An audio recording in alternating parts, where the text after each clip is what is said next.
Welcome to My Favorite CX, a podcast that celebrates exceptional customer experiences. To listen to today's, please choose from one of the following options. Welcome to My Favorite Customer Experience. I'm Chris Holt here in the UK, and I'm joined by Maring Eberlein from CX Consulting. Maring, welcome to the podcast. Thank you for having me. Now, Maring, you're a self-professed support content lover using user-centric experiences and creating support content best practices that started from life as a support agent. I read that you think and care about support content far more than you probably should do. And as someone that spends far too much time thinking about ideas and things in my niche, I can completely understand that one. It's important. Yeah. Tell us a little bit about what it is you do.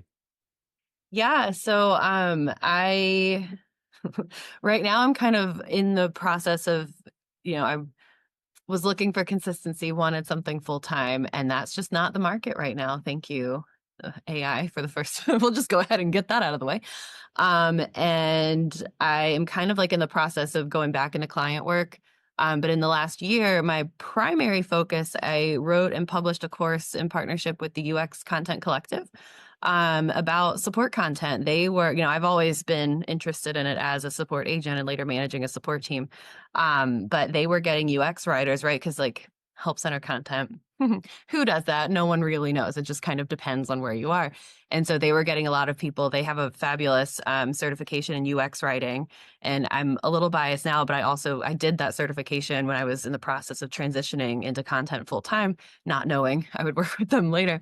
And they train UX writers, content designers, and they were getting a lot of people coming back who were certified and working in the field, and requests from product teams like, hey, you're going to do the UX copy for this as well as the help center articles for this new feature, whatever.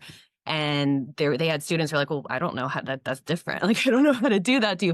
They're reaching out to UXCC to be like, hey, do you have any resources for this? And they didn't. And so they're putting out feelers. And at the time, I was very deep into doing some contracting work with a Zendesk partner. So I was doing support content specifically in the Zendesk guide. And just, customers who were getting Zendesk either for the first time or looking to zhuzh it up a little bit. And maybe it was their first time with access to a CMS. That was usually the case. And they're just like, whatever we have isn't working. Realizing the need for some kind of self-serve content. And so I would come in and do that, whatever that meant for them. So I'd had a lot of experience.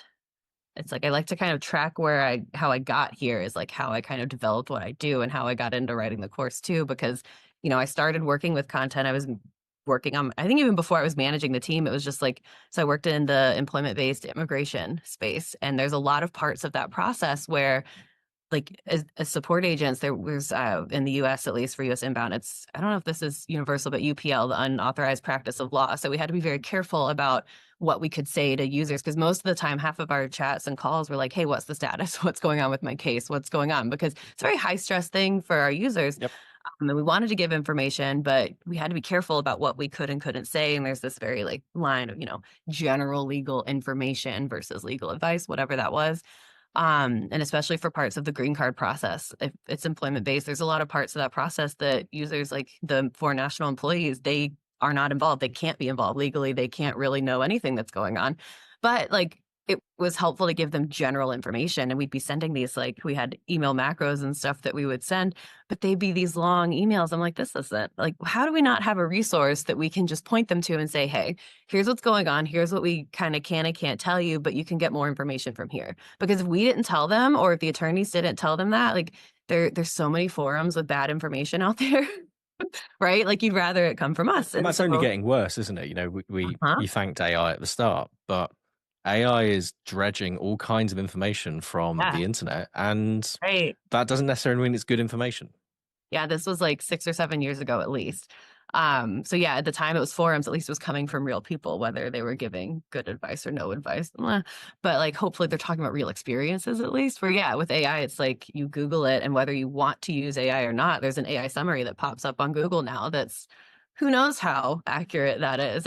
Most of the time, I think it's not bad, but still, and it's not great. So from my perspective, as well as like the attorneys and everything, it's like there was this line, but it's like there's got to be a way we can give information to people.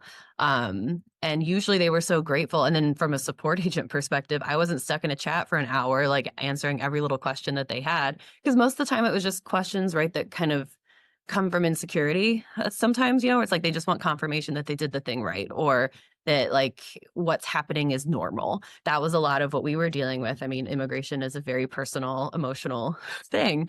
And so a lot of times, like we found, once I was able to kind of like, it took forever. I think it took, gosh, I remember I did a talk at Support Driven Expo a year and a half, the not this year's, but last year's, where it was literally how I got into this content stuff, is that a UX designer we were launching a new version of the app, we were working on stuff, whatever, and then we drafted some things with this UX designer, and then 2 years later, like nothing happened.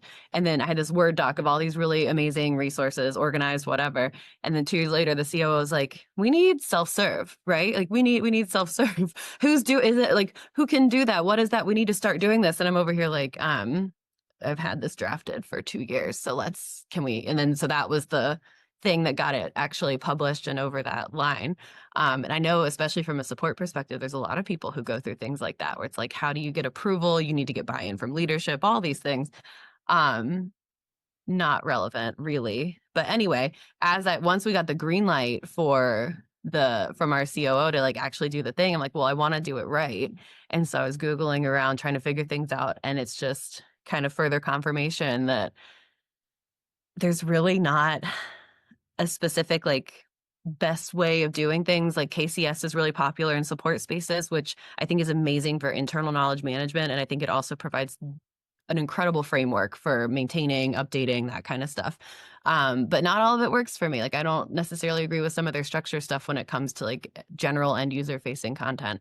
So I'm like, I was finding all these things and kind of just cobbling together, like I had done the UX writing certification, because when I quit my job, I was that support manager with like 18 hats and just fully burnt out, and knew I needed something different. And so, I was like, you know what, I really like this content stuff. Like I want to commit to it. And I was already helping our product teams with different like in product copy. There was no one at my company doing any kind of content outside of marketing. So I was kind of the go-to person for notifications overall and tooltips, but also trying to get content out there for my team. And you'll find, I guess, people have all kinds of random bits of knowledge everywhere. And you've got some in agents' heads, you've got some on Post-it notes, you've got some in documents, some on SharePoint.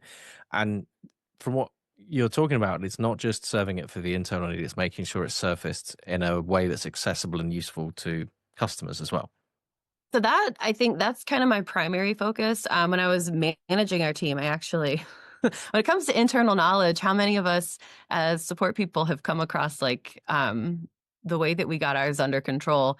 I think we realized there was a new hire who sent something to someone and it wasn't quite right. And we're like, where did you? And they're like, well, it came from the team macros. And we're like, what is the team macros? And it's apparently there was one person who was like passing around copies of this OneNote, a Microsoft OneNote.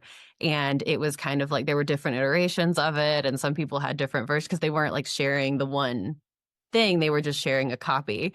And so we looked at it and we're like, okay, half the team, and it turned out like half the team was using some version of this. And we're like, well, what if we just make one that is so I think, yeah, we made one that was actually shared with the team, and it became, honestly, like, I think this is my biggest thing of like, do what you can with what you have, because it actually became an incredible resource for our team for a while. It was before we were on Zendesk and had access to any kind of CMS. So we were pretty much just using OneDrive, right? Like we're all familiar with that.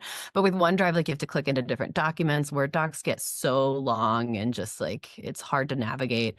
So the OneNote was really helpful because you can share those. They take a million years to load, which is kind of annoying. But we had it where like only like me, our director, and like a few other like seniors had access to editing it.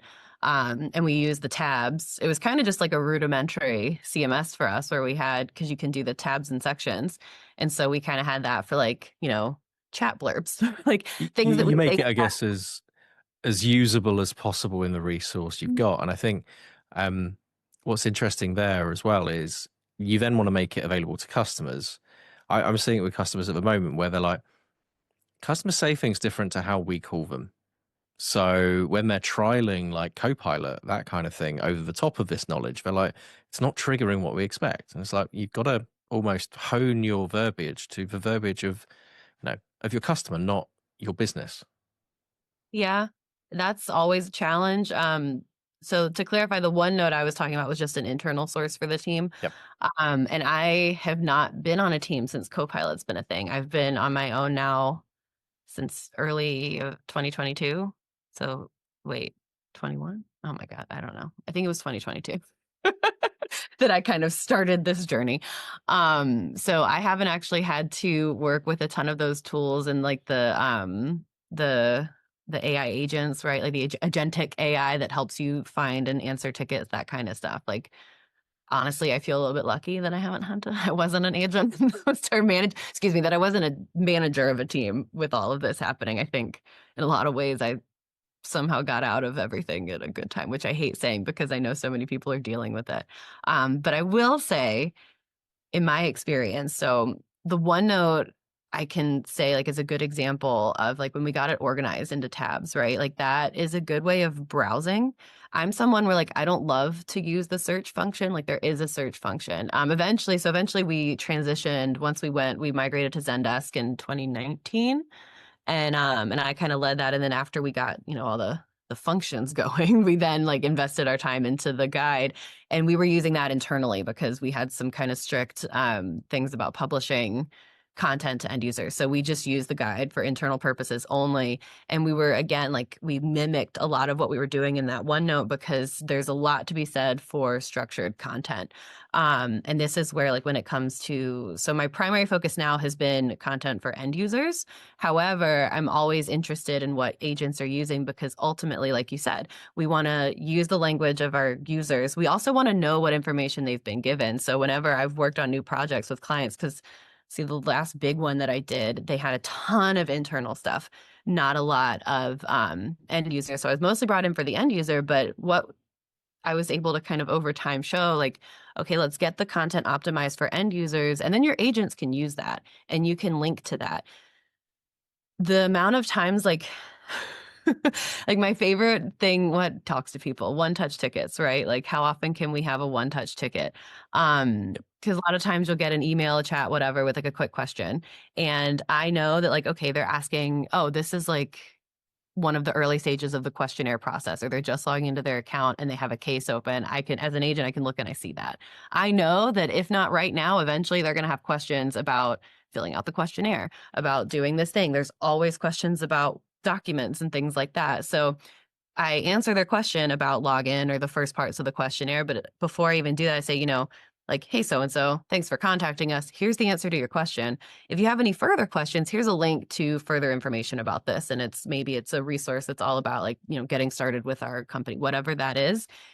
And 9 times out of 10, I feel like that's when you do they say thank you and it reopens, but then like that's it. And not only have you answered their question and apparently gone above and beyond, but you're secretly avoiding them reaching back out to you. Yeah, because you're avoiding future contacts and future costs, right. ultimately. Because a lot of users, I mean, especially now, like as human beings, like we kind of have this expectation of just being able to find what we need and do what we need. I mean, one of my favorite things when I was researching for the course when we were doing Unit 1, it's like, okay, how did we get here? And there's I discovered the concept of the fourth industrial revolution and how we're in this space of like, yes, AI is part of it, but like it's an economic idea where human beings like we're used to the Internet of Things is part of that, where like I can control my air conditioner from my smartphone when you said you're about to go to Copenhagen, you forget to lock your door when at home, like, oh, let me just lock that up or turn my AC down or whatever that is, and you can do it in a second. So if I'm having trouble with this platform or this product, I just want to find the answer quickly. I don't want to have to talk to someone, like especially larger companies have trained us as consumers like I just immediately assume that if I have to call or chat, it's going to be with a robot, or I'm going to have to be on hold for however long, or I'm going to have to talk to someone in another country who's like clearly not very well trained on my questions, like whatever it is. I don't really want to contact support, even if it is, there's some companies who've built up a reputation where they're like, yes, contact us and we've proven to you that we will give you good support. But the overarching assumption, I think, as consumers is that if you contact support, it's probably not going to be a great experience, or there's a really high chance that it's going to be a crappy experience. Yep. And I think that that's true for most consumers now, of like, it doesn't matter what the method is. If it's self-serve, that's fine as long as I can get my issue resolved. I don't mind talking to a bot. It's if I have to talk to a bot and I can't get it, or I have to go through a website and then I still have to speak to an agent. I think you're right. Companies have lowered the bar in terms of what we expect. Good customer service, and that's why we have this podcast, really, is hard to find sometimes.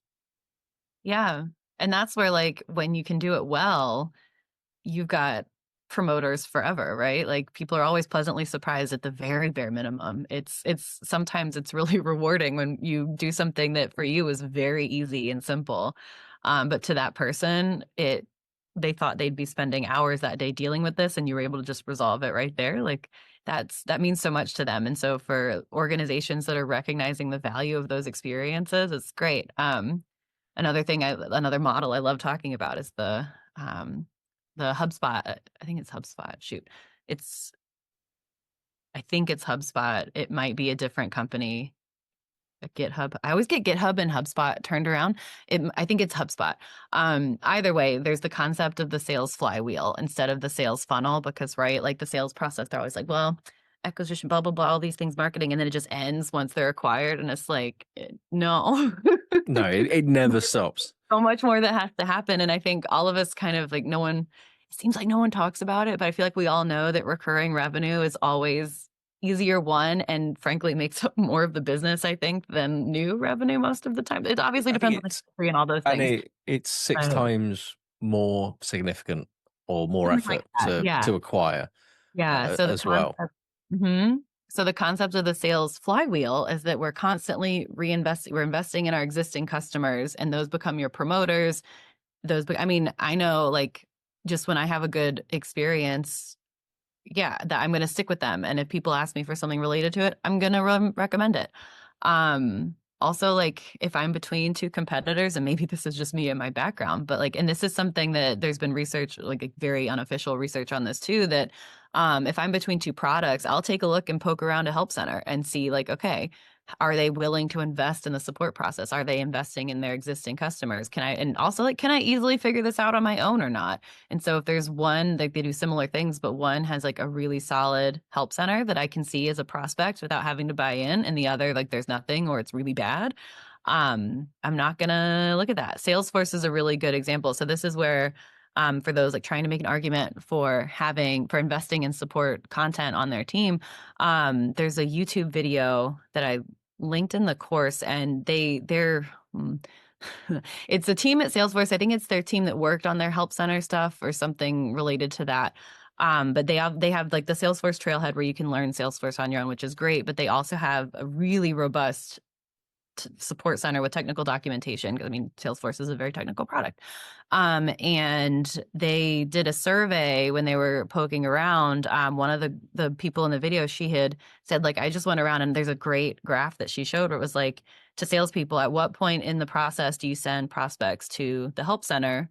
Or like what percentage of the time, or like how often whatever it was. And it was something like 80% of salespeople, especially toward the end, like getting toward the end of that sales process, they sent them to the help center. And I think, as they should, right? Salespeople their profession, their expertise is in the sale, and they know what they need to know about, like, the pricing, whatever that is. but they don't have all of the technical know-how of everything.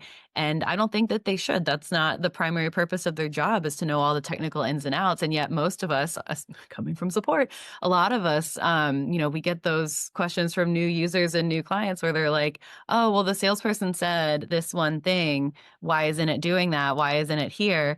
And maybe if salespeople were better trained, like if there was reliable support content that they could point prospects to, they wouldn't have to say things and kind of like, I think a lot of times it comes right from speaking on the fly and just trying to like close the deal. It's usually well-intentioned, or like they genuinely thought it did the thing, but they don't know, because again, their expertise is the sales process, not necessarily the ins and outs of the product itself. So how great when you have reliable support documentation where they can say like, that's a great question. Let's take a look at our support docs or check out our help center. There's a lot of like, our team has put a lot of time and effort into this, and like it can definitely feed into the sales process. There's an argument to be made there. And I'm like, the screenshot's in my course. We'll put a link to that I can try to find after it. the show. So what we'll do is we'll take a slight break and then we'll come back and we'll ask you about one of those favorite customer experiences. Your call is important to us. Please hold, and you will be connected to your next favorite customer experience shortly.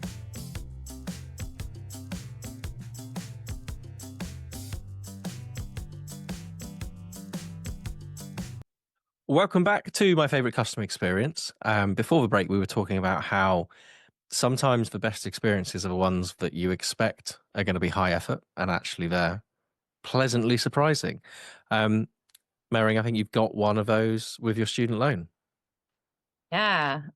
So especially having gone to college in the United States, student loans, they're gonna follow you forever. Mine, luckily, I've had better loan providers, so I haven't had some of the nightmares that others have. But earlier this year, my student loan changed providers. I wasn't expecting it. I think I was, what was I doing? I was working on something with, not with taxes. Maybe it was that early this year. I am someone who likes to put things off, especially when it's not fun to deal with, right? We tend to do that. And I learned a long time ago with my loans, like it's probably not the best for my credit, but I learned like, oh, they just kind of keep charging interest. It's not the best thing. But I've always been someone where I try to pay like a little more, whatever. So like I kind of got in the habit where I had it automatically set up, but then if I would go in manually, I knew it wasn't the end of the world if I didn't deal with it right away. So obviously I put it off for a while. And also like during COVID, they paused student loan payments for quite some time. So I think that, so the automatic payments turned off and I just wasn't dealing with it.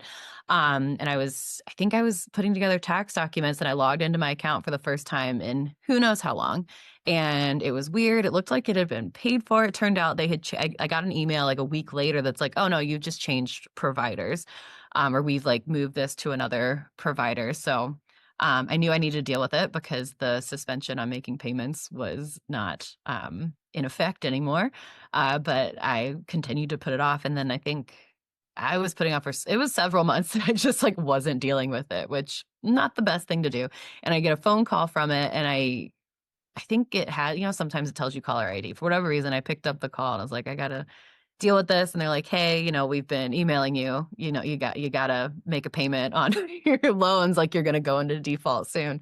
And I was like, oh shoot. Yeah, I've been meaning to deal with this. I just haven't. And I kind of expected to get reprimanded or like some kind of, it's a new loan provider. And I know that there's nightmares out there. My previous loan provider, it was pretty laid back. It was easy enough to work with. And now it's this new one. I was like, oh no, I think this is this year. So Trump administration, have they gotten rid of the good loan providers? Is this one going to be one of those nightmares? I just had this assumption that it was going to be really bad. And I think that's part of why I wasn't dealing with it. It's like, well, I'll deal with it when the time comes. But no, the woman on the phone was lovely. She had introduced herself. She's just like, yeah, we just need to, and it was, it wasn't necessarily, it was like, I'm assuming it was some form of proactive support where they're like, before people start really getting into trouble, they were probably just making calls to be like, hey, you got to pay us. Good reason to have agents do proactive calls. I don't know if this was an agent or however that works with the loan company, but I just hadn't dealt with it. And I honestly, like, I did have some questions. So I asked my questions, and she resent the email so I could get the login, and let me know too, because I've been subcontracting, and then my work has just gotten a little bit fuzzy lately because life has been lifing really hard for me, as it tends to do sometimes. And as a consultant, that's a blessing and a curse, because I've been able to kind of step away from work without too many repercussions, but at the same time, um, not making much money. So, and I kind of mentioned that. I was like, yeah, it's just been a hard year or so. And she's like, well, here's some, this is how you can apply for this repayment plan. I'll send you a link. Like, she was super helpful. And I had been dreading this thing, and it was fine. And not only was it fine, it was actually really helpful that I picked up the call and I was able to ask those questions, and she sent additional resources. And I did log in and make that payment, and I don't think I set up the automatic payments yet. So I got to get back on top of it. But it is really reassuring to know that, like, okay, this is not a scary loan shark student loan provider. Like, I'm going to be all right. And I know I'm very lucky for that. But yeah. And I think if we you're think alone. about that from a technology perspective as well, of like, let's assume it was a proactive campaign of some description, there will have been a thought within that company of, if we just let these customers, essentially former students, default, then it's not great for them. And when they call us, they're not going to be in the best of moods. You already said you've been putting it off, head in the sand slightly, which, we all do. I've seen an email today from my accountant about tax, and I'm like, after this long weekend, we will look at that. But with the naturally as well, once you think something's going to be emotional or high effort, you're like, I don't want to do this. And actually, them reaching out to you, they've already looked at something in their customer flow, that flywheel of the journey that we were talking about before the break, of actually, if we get in contact, if we get in front of people ahead of time, then actually we can answer their questions, we can resolve it, and they're reassured. And it sounds like, from a situation where you just need to rip the Band-Aid off and get on with it, actually they've helped you out here, and then provided, by having, to the point we were talking about beforehand, by having good knowledge systems, by having good information, that agent was also able to reassure you and help you. Yeah. And I mean, it's totally possible that they were making calls as more of a CYA process. Like, well, we warned you before the default. It's totally possible that was a thing, but I am really grateful that they put someone knowledgeable and helpful on the phone instead of a robocall, or someone who is not going to be as aware of how things work. So I feel very lucky in that way. Because it honestly, like, it could have been a really heightened and stressful situation. I was definitely very wary of picking up the call, but I knew, like, I need to deal with this. Maybe this is the best way to just, like, pick up the call and figure it out. So I'm really, it definitely goes that way. And I remember with my old company, we would do proactive calls to users, and half the time, like, we're leaving voicemails or whatever, but a lot of times people were so grateful to get the call, because we, US inbound, we had H-1B cap season, and it's a lot of people who are coming out of college or trying to immigrate to the US, and they don't really understand the process yet, and they know they need to do things, and we're just trying to get them to log into the platform, complete your part of the questionnaire, your employer will take care of the rest. Because we didn't want cases to get stuck, and so we would call and check on that. But at the same time, like, it was a great opportunity to make a positive contact. I mean, right, like, first impressions count a lot. And so it was actually really helpful, because we were able to set our company up as, like, we're not your typical law firm. And it wasn't a law firm, it was a tech platform. You can't sell legal services. It's separate. It's always separate.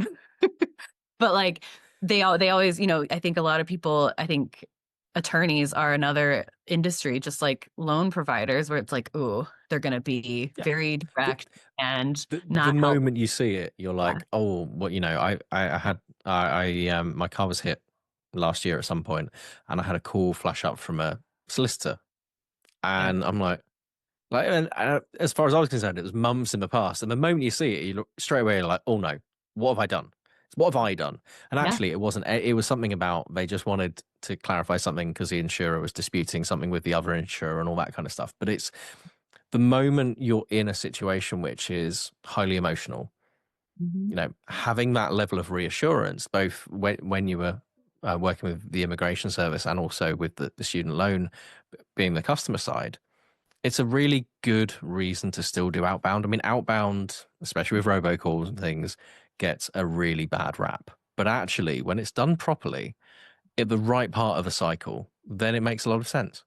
Mm-hmm. Yeah, I think we have a lot of that where it's like people see it's like, okay, there's a new case. That means there's gonna be a lot of paperwork and I got to figure out, like, I got to find all my diplomas and get scans of that. And sometimes you have to get translations and they know that, but they don't know how that's going to work or whatever. And so when they get this call from someone or just a friendly voicemail that's just like, hey, we're just checking in, wanted to let you know, like, this is how the process works. This is what you need to do. Please feel free to give us a call. Here's how you can contact us. Here's where you can find some resources. I think that goes a long way. And especially later on when we know it's going to get stressful, because like with H-1B cap and this, it's different now. It's actually gotten a lot, one thing the US government has done better in immigration in the last like 5 to 10 years is they made the cap process automated. It used to be when I started, like they had to have the entire case prepped and ready, and then you had to wait for, sometimes it was only like a month or so, but sometimes you're waiting for a very long time to find out if you've been selected or not. And especially early on in that process, it's like, that waiting for selection where you've had people calling and chatting every single day, like, what's the status? What's the status? But I think a lot of times when we were able to contact people proactively, it kind of set that tone of like, oh, you're going to let me know. And I know I can trust that. Or, I'm stressed, but I know I can contact you to feel better, which like, you don't necessarily always want when it comes to like high busy seasons and high ticket volumes, but at the same time, like it does matter because you want to, we all want a good CSAT, and those are really easy wins to help kind of boost that, because people are going to remember their first experience when things get dicey and complicated and difficult, because that is almost certainly going to happen for some percentage of your user population. That's I'm like, let me transition into like one of my arguments for that support content. It's like, a lot of times there's this assumption that, and I hear this from product teams especially, and the larger content strategy space where they want to put all of their effort and their resources into the product copy, which to be clear is so important. And it really is like that first line of defense, especially in tech. Like if you have good UX copy in your platform that's not confusing, there's lots of ways that like really smart people can make that happen where it's a much more seamless experience from the get-go. But like, I don't care how amazing your product copy is. It is especially if you have a product that's going to serve like general end users, where it could be anyone from, and I love to think of specific people when I'm writing, right? So I'm thinking of like the developers that I know at my company or might be reading this, but also my English teacher who refuses to get a smartphone from high school, like stuff like you've got this spectrum. It has to be accessible, and it Right. has to be So, at different levels. right. Different people want more support sometimes too. And so it's like, that's great that you invested in it, but you still need support content. You still need a help center. I don't care who you are. You need some kind of help center that your users can access, because they are going to Google things. They're going to try and figure out the answers. And so it's better for you to have something, ideally something that's good, even if it's not much, having something that's accurate, that's structured, that's findable, all of those things. I could go on and on and on, but to me, that's where there is that significance of like, you need to make sure that you're meeting all the demographics that your platform is intended to serve.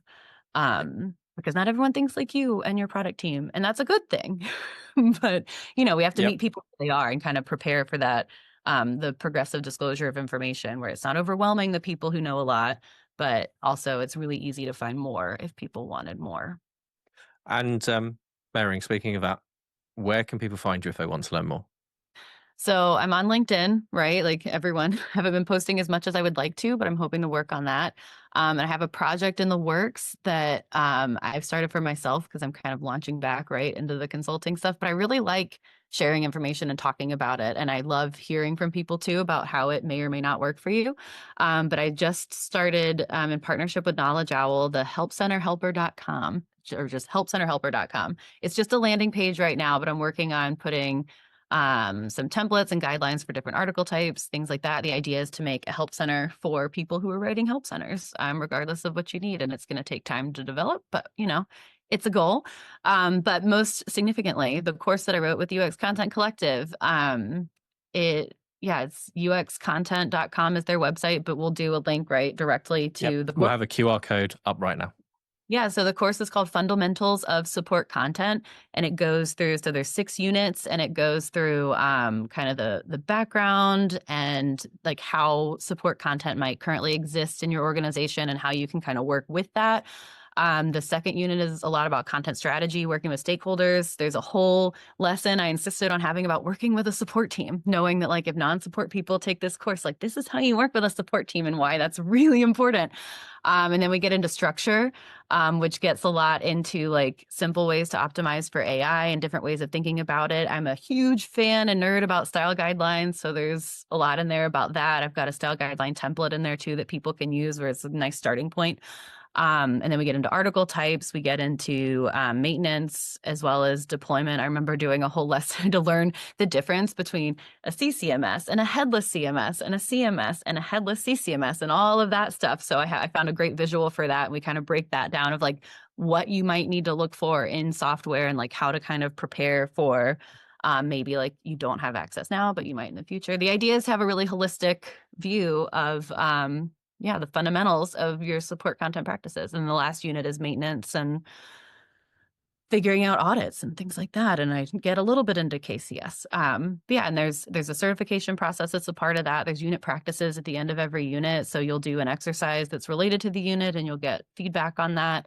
It's something we're really proud of. And definitely I had support people in mind, but I kind of like that it's coming from the UX content space because I do think they're a little bit more removed from the whole debate around knowledge management / technical writing / support content. Wonderful. And finally, folks, if you're free UK time in the morning on November 25th, I'm part of a webinar with Nice where we're talking about knowledge and being the foundation of everything and how it pulls through into the agent experience as well. So we'll put that link in the show notes as well. But Maring, thank you very, very much for joining my favorite customer experience. Yeah, thank you so much for having me. It's always fun to talk about this stuff. Thanks for listening, folks. Thanks for watching. We'll see you again soon. Thank you for listening to My Favorite CX. Your listenership is important to us. On your keypad, please press the number between 1 and 5 to rank how much you've enjoyed your experience.